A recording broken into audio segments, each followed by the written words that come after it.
Good morning all of you student. आज मुझे इल्तुतमिश के दूसरे वीडियो पर काम करना है। इल्तुतमिश के प्रथम वीडियो में हम उसका परिचय, उपाधि, संरक्षणकर्ता और निर्माणकर्ता के रूप में पढ़ा दिए हैं। आज मुझे उसकी चुनौती और राजनीतिक कार्यप्रणाली, तत्पश्चात उसका विजय और मृत्यु कराएंगे। पूरी तरह से फुल कंप्लीट हो जाएगा इल्तुतमिश के जो भी चैप्टर है, ठीक है ना। तो इसके बारे में हम लोग समझने का पहले प्रयास करेंगे। इल्तुतमिश की चुनौती क्या थी, ये सबसे बड़ा इम्पोर्टेंट है। चुनौती देखते हैं, चुनौती क्या थी, इल्तुतमिश की चुनौती क्या थी, सबसे ज्यादा मोस्ट इम्पोर्टेंट है। चुनौती किसकी? इल्तुतमिश की चुनौती है, सबसे ज्यादा इम्पोर्टेंट। ये समझ लिया, इल्तुतमिश की चुनौती जो थी वो 3 प्रकार की चुनौती थी। कैसे? एक में ताजुद्दीन एल्दौज के रूप में, ताजुद्दीन एल्दौज के रूप में, एल्दौज के रूप में, और दूसरा नासिरुद्दीन कुबाचा के रूप में, नासिरुद्दीन कुबाचा के रूप में,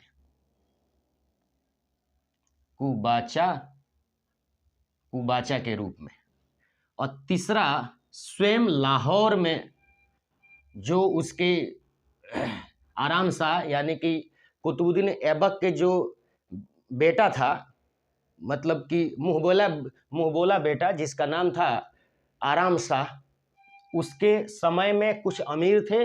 इन अमीरों का भी इसके प्रति चुनौती था। क्या था? अमीर वर्ग की चुनौती। ये समझने के आज हम लोगों को जरूरत है। कैसे जरूरत है, तो इसको समझते हैं। ये पूरा फ्रेमिंग आप समझ लीजिए कि इल्तुतमिश की ये चुनौती है। इतने प्रकार से चुनौती आएंगे, और ये ताजुद्दीन एल्दौज के रूप में चुनौती है, नासिरुद्दीन कुबाचा के रूप में चुनौती है, और कुछ अमीर वर्ग के रूप में चुनौती है। ये आज हम लोगों को समझना है इल्तुतमिश की चुनौती को। देखिए,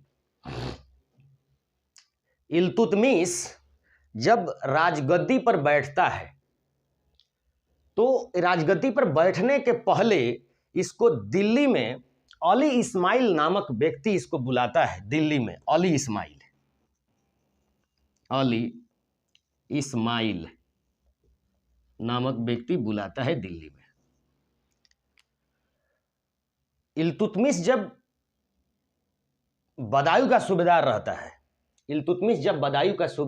है, तो इसको देखो, पहले इसको हम फिगर के साथ समझा देते हैं। जैसे फिगर के साथ नहीं समझेंगे ये नहीं आने वाला है।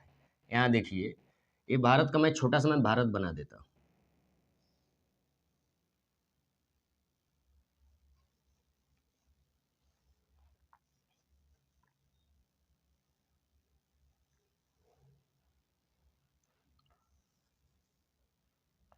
ये है लाहौर और ये है दिल्ली, और ये है बदायूं। ये लाहौर है और ये है गजनी। ये गजनी है, ये लाहौर है, ये दिल्ली है, ये है बेटा बदायूं। ये समझने का प्रयास हम लोग कर रहे हैं। देख लीजिए, कुतुबुद्दीन ऐबक के मरने के बाद लाहौर का जो सुल्तान होता है उसका नाम होता है आराम शाह। ये कुतुबुद्दीन ऐबक का मुंहबोला बेटा रहता है कुतुबुद्दीन ऐबक का। ये समझ लीजिए, और इससे दिल्ली की जनता खुश नहीं रहती है। तो दिल्ली में एक अमीर वर्ग का सबसे बड़ा मतलब प्रधान रहता है, उसका नाम रहता अली इस्माइल। और ये जो रहता है ना बदायूं का सूबेदार इल्तुतमिश बदायूं का जो सूबेदार रहता है, इल्तुतमिश जो बदायूं का सूबेदार रहता है, ये कुतुबुद्दीन ऐबक का योग दामाद रहता है, योग दामाद रहता है। तो कुछ लोग यहाँ के अली इस्माइल जो अमीर वर्ग का जो प्रधान है दिल्ली का, ये सोचता है इल्तुतमिश को यहाँ का सुल्तान बना दे, दिल्ली का सुल्तान, मतलब सब दिल्ली, लाहौर और बदायूं, मतलब पूरी संपूर्ण, मतलब जहाँ तक मुस्लिमों का राज था वहाँ का हम इसे क्या बना दें, सुल्तान बना दें। ये था क्लियर, इसका दिमाग था। अब देखिए क्या होता है, इसको जबरदस्ती, इसको यानी कि इल्तुतमिश को जबरदस्ती अली इस्माइल दिल्ली बुला लेता है और दिल्ली बुलाकर इसका कोरोनेशन करा देता है, इसे सुल्तान बना देता है। किसी तरह दिल्ली की जनता इसे सुल्तान बना देती है। अब देखिए अब क्या होता है, दोनों के बीच में युद्ध हो जाता है।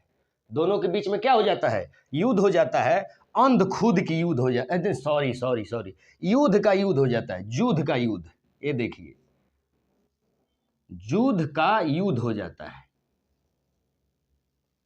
युद्ध का युद्ध हो जाता है 1210 में हो जाता है और इसमें आराम शाह हार जाता है, आराम शाह को मार दिया जाता है। अब देखिए अब यहां से स्टार्ट होता है अमीर वर्ग का, मतलब इसके प्रति जो गुस्सा जाहिर करते हैं वही चुनौती के रूप में सामने आएगा। ये देखिए क्या आएगा चुनौती के रूप में सामने, कि आराम शाह तो हट गया और इसके सुल्तान बना दिया गया। और सुल्तान बनने में अब देखिए लाहौर से जितने भी अमीर वर्ग हैं, जो बड़े बड़े अमीर वर्ग हैं, वो दिल्ली शिफ्ट हो जाते हैं। दिल्ली शिफ्ट हो जाते हैं, 3 पार्ट में शिफ्ट होते हैं, 3 पार्ट में शिफ्ट होते हैं। देखिए क्या कितने पार्ट में शिफ्ट होंगे। एक का नाम रहता है कुतुबी अमीर वर्ग, और दूसरा का नाम रहता है ताजिक अमीर वर्ग, और तीसरा का नाम रहता है मुइजी अमीर वर्ग। ये समझ लीजिए।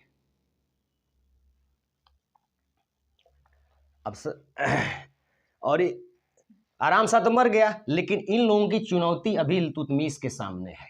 इन लोगों की चुनौती क्या है, इल्तुतमिश के सामने है। इसको समझने का प्रयास किया जाए।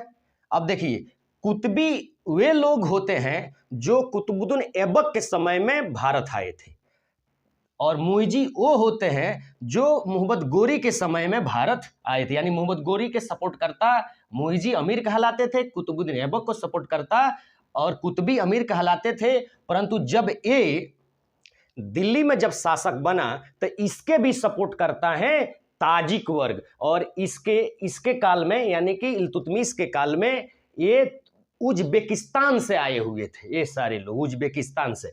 तो अब देखिए ये तीनों को संतुष्ट करने के लिए एक बार इल्तुतमिश कहा था कि अगर हमारा चले तो मुइजी अमीर वर्ग और कुतुबी अमीर वर्ग का पैर चूम लूं। मतलब कुल मिला के इसका मतलब दिमाग यही है कि ये इन लोगों को संतुष्ट करना चाहता है। ये स्टेटमेंट आप समझ लीजिए कि ये स्टेटमेंट किसने बोला था, तो ये स्टेटमेंट इल्तुतमिश बोला था, और ताजिक तो उसके अपने लोग थे। तो तीनों को मिलाकर वो क्या बना दिया, 40 अमीर का दल बना दिया। इन तीनों को मिलाकर 40 अमीर का दल बना दिया, 40 अमीर का दल बना दिया, 40 अमीर का दल बना दिया। इस कंसेप्ट क्लियर कर लीजिए आप, जिसे तुर्कान-ए-चालीसा या चिहलगानी जो भी कहा गया, 40 अमीरों का दल बना दिया, जिसे तुर्कान-ए-चालीसा कहा गया है। तुर्कान-ए-चालीसा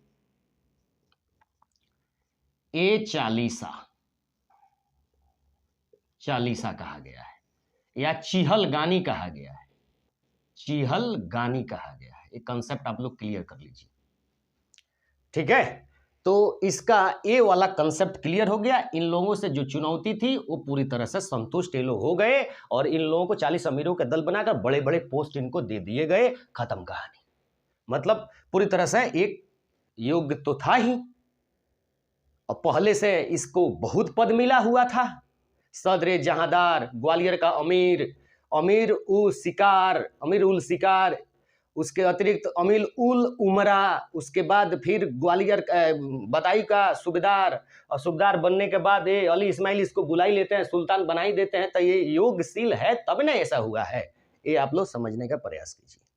देखिए ये क्लियर हो गया ना, तो ये मतलब अमीर वर्ग की चुनौती इसका क्लियर हो गया। अब आता है ताजुद्दीन एल्दौज की चुनौती। ये जब दिल्ली के गद्दी पर बैठता है तो ताजुद्दीन एल्दौज गजनी का सम्राट रहता है, यानी गजनी का सुल्तान रहता है, और ये कहता है कि मोहम्मद गोरी के टाइम का मैं यहाँ का हूँ, अर्थात ये दिल्ली को अपने अधीन ही मानता है। कौन मानता है? ताजुद्दीन एल्दौज दिल्ली को अपने अधीन मानता है और कहता है कि तुमको हमारे अंडर में काम करोगे तभी आपको जाकर हम क्या करेंगे, आपको एक्सेप्ट करेंगे सुल्तान के रूप में, वरना नहीं करेंगे।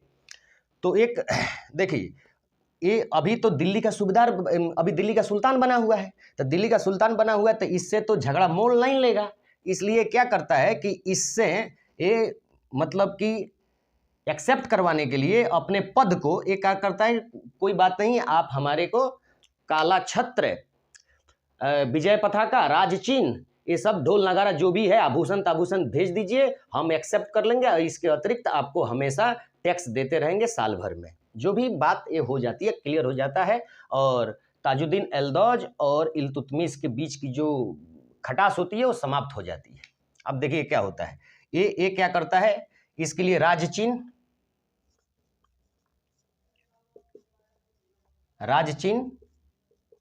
आभूषण, मानपत्र और उपहार भेजवा देता है। कौन भेजवा देता है? ये गजनी का जो सुल्तान रहता है ताजुद्दीन एल्दौज, और इससे ये थोड़ा सा क्या हो जाता है, पूरी संतुष्ट हो जाता है, और इसका मतलब माना जाता है कि इल्तुतमिश इससे क्या हो गया, मतलब कि निपट गया, उसकी परिस्थितियां निपट गई, मतलब पूरी तरह से संतुष्ट हो गया इल्तुतमिश। अब क्या हुआ कि लगभग ये 1210 एडी से लेकर 1215 एडी तक काम करता रहा। उसके बाद जब ये इल्तुतमिश मजबूत हो जाता है तो ताजुद्दीन एल्दौज को टैक्स देना बंद कर देता है। तो ताजुद्दीन एल्दौज गुस्सा जाता है और इसके ऊपर वो क्या करता है कि 1215 में इसके ऊपर अटैक करेगा। किसके ऊपर? दिल्ली के ऊपर अटैक करेगा। दिल्ली के ऊपर अटैक करने का एक परिस्थिति भी बनता है ताजुद्दीन एल्दौज की। क्या परिस्थिति बनता है कि एक जलालुद्दीन मोहम्मद ख्वारिज्म शाह, और उस जलालुद्दीन मोहम्मद ख्वारिज्म शाह, या हाँ यही है, जलालुद्दीन मोहम्मद ख्वारिज्म शाह इसको क्या करता है, इसके ऊपर अटैक कर देता है। किसके ऊपर? इसके ऊपर अटैक कर देता है, ये ताजुद्दीन एल्दौज पर अटैक कर देता है। ख्वारिज्म के जो शाह है जलालुद्दीन मोहम्मद ख्वारिज्म शाह, ये गजनी पर अटैक कर देता है, और गजनी से भागकर ताजुद्दीन एल्दौज गजनी से भागकर सीधा लाहौर आ जाता है, और लाहौर में ये क्या कर लेता है, अपना एक छत्र राज स्थापित कर लेता है, क्योंकि इसको तो अपना ही अंडर में समझता था ये इल्तुतमिश को। तो यहाँ पे एक क्या कर लेता है, एक छत्र राज स्थापित कर लेता है और गजनी ख्वारिज्म के शाह के पास चला जाता है। अब देखिए, अब इसके बीच में लड़ाई होना संभव हो जाएगा जब ये लाहौर आ जाता है ताजुद्दीन एल्दौज, तो ये टैक्स देना बंद कर देता है। कौन? इल्तुतमिश टैक्स देना बंद कर देता है, और दोनों के बीच में एक करनाल डिस्ट्रिक्ट में, हरियाणा के करनाल डिस्ट्रिक्ट में क्या होता है कि यहाँ पे एक तारावड़ी नामक जगह है। तारावड़ी नामक एक जगह है, इसे उस समय तराइन कहते थे। तो तराइन का third battle of Tarain third इसी के मध्य में होता है 1215 में। किसके मध्य में होता है? ताजुद्दीन एल्दौज और इल्तुतमिश के बीच में होता है तराइन का थर्ड बैटल, यानी तराइन का तीसरा युद्ध जो होता है इन दोनों के बीच में होता है। मोस्ट इंपॉर्टेंट, एक बार आता है, इसको आप लोग पूरी दिमाग में कस ले, डाल ले। और देखिए, जब इस दोनों के बीच में लड़ाई होता है तो ताजुद्दीन एल्दौज हार जाता है, और ताजुद्दीन एल्दौज को एक बंदी बनाकर फिर बदायूं भेज देता है। बदाई के जेलों में रहकर ये क्या होता है, बाद में इसकी हत्या भी करा दी जाती है या मर जाता है, खत्म कहानी। एल्दौज का भी चुनौती खत्म, अमीर वर्ग का भी चुनौती खत्म। अब आया नासुरुद्दीन कुबाचा की चुनौती। नासुरुद्दीन कुबाचा की चुनौती देखिए क्या है। नासुरुद्दीन कुबाचा थोड़ा सा ज्यादा दिन तक लड़ाई करेगा इससे। देखिए क्या है, नासुरुद्दीन कुबाचा जब ए यानी कि इसको इल्तुतमिश इसको बंदी बनाकर बदायूं भेजता है, तब तक नासुरुद्दीन कुबाचा लाहौर पर अधिकार कर लेता है, क्योंकि नासुरुद्दीन कुबाचा का राज जो था ये सिंध में भी था, ऊंच में भी था। यहाँ पे एक ऊंच जगह है, ऊंच में भी था, और यहां से लेकर यहां तक मानेंगे तो मुल्तान में भी था, मुल्तान में था, इतना समझ लीजिए। तो एक क्या करता है, लाहौर को भी कुबाचा क्या करता है, लाहौर को भी जीत लेता है। अगर आपको कुबाचा, ताजुद्दीन एल्दौज और कुतुबुद्दीन ऐबक के बारे में पढ़ना है तो पीछे वाले जितने भी वीडियो उसको देखिए और ये समझ लीजिए पूरी तरह से कंसेप्ट मस्त कंप्लीट होगा। इसको आप लोग याद कर लीजिएगा। एक मुल्तान, सिंध और ऊंच के अतिरिक्त लाहौर को भी हड़प लेता है। कौन हड़प लेता है? नासुरुद्दीन कुबाचा। अब इल्तुतमिश का दिमाग क्या होता है, पूरा ठनक जाता है और ये कहता है कि एक कुबाचा को मैं मारूंगा, किस प्रकार मारूंगा ये समझ लेना। ये देखिए, ये इल्तुतमिश नासुरुद्दीन कुबाचा पर आक्रमण कर देता है और आक्रमण करने के चिनाब नदी के पास एक जगह है मंसूरा जगह है। चिनाब नदी के पास मंसूरा जगह है और मंसूरा में लड़ाई होती है। लगभग भले ही वो हार जाता है, कुबाचा हार जाता है और इल्तुतमिश का लाहौर पर अधिकार हो जाता है, परंतु अभी भी मुल्तान और सिंध कुबाचा के पास है, और लाहौर तक इल्तुतमिश का राज हो जाता है क्लियर। अब देखिए, मुल्तान और सिंध अभी भी इसके पास है। तब तक देखिए अब क्या होता है, मुल्तान और सिंध इसके पास है, तब तक ये देखिए अब ख्वारिज्म के शाह के पास चलिए। ख्वारिज्म के शाह के पास, इसको हटा देते हैं, ख्वारिज्म के शाह के पास थोड़ा सा चला जाए। अब क्या है ख्वारिज्म के शाह की स्थिति?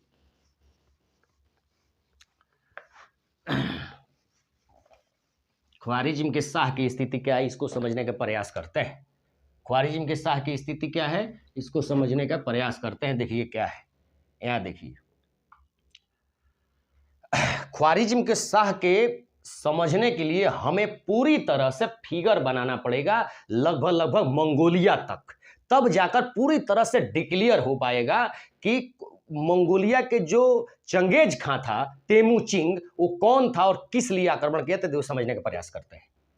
यहां देखिए, खट से बना देते हैं, आप टेंशन मत लीजिए।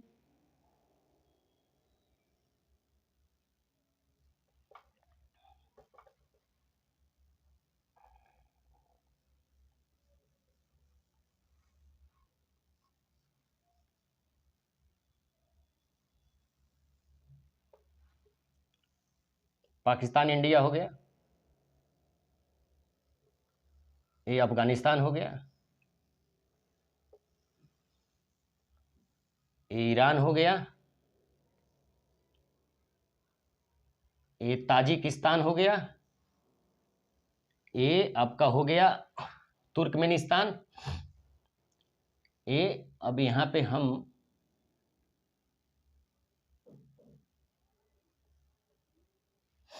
एक किर्गिस्तान है और ये यहाँ पे अटैच कर रहा है, और यहाँ पे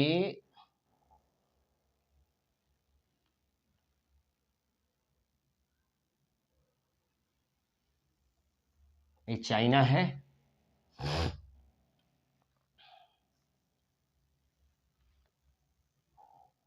ये कजाकिस्तान है, और ये मंगोलिया है। ये देखिए, ये मंगोलिया है।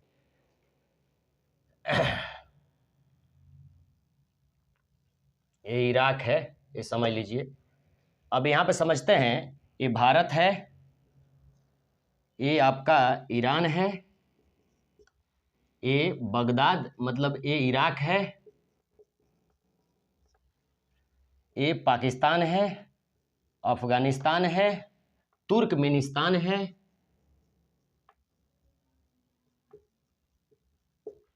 उज्बेकिस्तान है,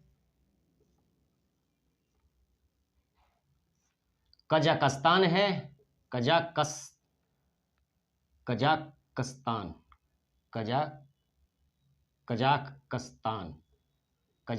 है, कजाकिस्तान है, ये ताजिकिस्तान है, और ये चीन है, ये किर्गिस्तान है,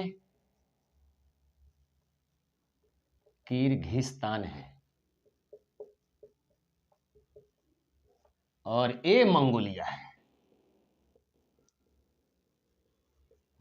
यहाँ समझ ले, ये और ये जो है यहाँ गजनी है, यहाँ गोर है, यहाँ पे बेटा बुखारा है, और ख्वारिज्म का जो शासन था ये लगभग ये सारा छीन लिया था, ये पूरा एरिया छीन लिया था ख्वारिज्म के शाह ने। जमालुद्दीन मोहम्मद ख्वारिज्म शाह क्या किया, छीन लिया था ये पूरा लोगों से। अभी तो ताजुद्दीन अल्दौज को मार के भगाया था, तो ये पूरे क्या किया था, छीन लिया था। अब देखिए इसके ऊपर मंगोलिया का एक शासक था जिसे ईश्वर का कहर कहने में उसको बड़ा मजा आता था। तेमुचीन नाम था, तेमुचीन। क्या नाम था, तेमुचीन नाम था। इसे चंगेज खां के नाम से जाना गया है, चंगेज खां के नाम से जाना गया, ऐसा माना जाता है। ये आक्रमण कर दिया इनके ऊपर, किसके ऊपर, ख्वारिज्म के शाह पर। और ख्वारिज्म के शाह का एक पुत्र था जिसका नाम था जलालुद्दीन मांगबरनी, जलालुद्दीन मांगबरनी। और इसका पिता का जो नाम था उसका नाम था जलालुद्दीन मोहम्मद ख्वारिज्म शाह। जलालुद्दीन मोहम्मद ख्वारिज्म शाह। इसको मारकर यानी कि 1221 में मारकर मतलब इतना पिटाई किया कि ख्वारिज्म शाह यहाँ से भागकर इधर कहाँ चल गया, एक कैस्पियन सागर चला गया, कैस्पियन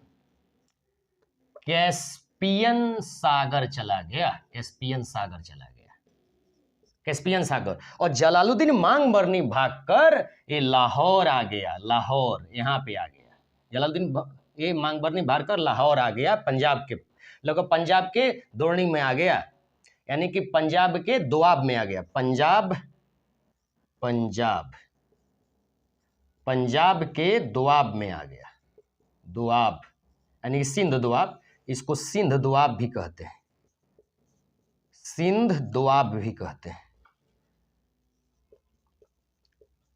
दोआब कहते हैं, एक क्लियर कर लीजिएगा। यहां भाग के आ गया। कहा जाता है कि इल्तुतमिश को ये स्थिति बन गई कि एक तरफ कुआं हो गया, एक तरफ खाई हो गया। इल्तुतमिश के लिए एक तरफ क्या हो गया, कुआं हो गया, और एक तरफ खाई हो गया इल्तुतमिश के लिए पूरी तरह से। अब ये मंगोलिया का जो शासक था तेमुचीन या चंगेज खां, ये कहता था कि तुम ख्वारिज्म के साथ मत दो, और ख्वारिज्म के शाह कहता था कि तुम हमको साथ दो, तुम चंगेज खां को साथ मत दो। अब ये क्या किया, ये दिल्ली में बैठे बैठे स्थिति को समझा और ये कहा कि हम किसी का साथ नहीं देंगे, अगर साथ देंगे तो तेमुचिंग यानी कि चंगेज खां हमको मार देगा। ये मंगोल था, ये कौन था भैया, मंगोल। प्रथम मंगोल आक्रमण इसी के टाइम में होता है, मतलब मंगोल सिंधु नदी के पार आ जाते हैं। मंगोल कहाँ आ जाते हैं, सिंधु नदी के पार आ जाते हैं मंगोल आकर प्रथम मंगोल आक्रमण इसी के काल में हुआ था, इल्तुतमिश के काल में। देखिए कुबाचा भी कैसे लाइन से हटेगा, वो मैं स्थिति समझा रहा हूँ।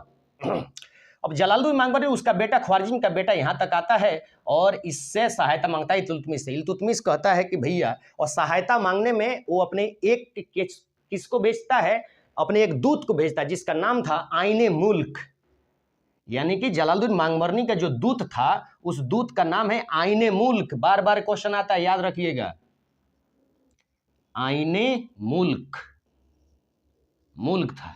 इस दूत को, ये तो भले दिल्ली में आता है और दिल्ली में दूत कहता है कि आप हमारे राजा, हमारे सुल्तान को सपोर्ट कीजिए।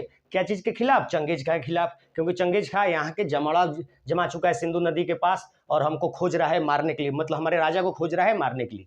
अब क्या आता है, इल्तुतमिश इसको मरवा देता है और एक निमरण पत्र भेजता है। निमरण पत्र किसके पास भेजता है? इसके पास भेजता है, जलालुद्दीन मांगबरनी के पास भेजता है और कहता है कि आप पंजाब को छोड़कर चले जाइए, कृपया आपसे प्रार्थना है कि आप पंजाब को छोड़कर चले जाइए।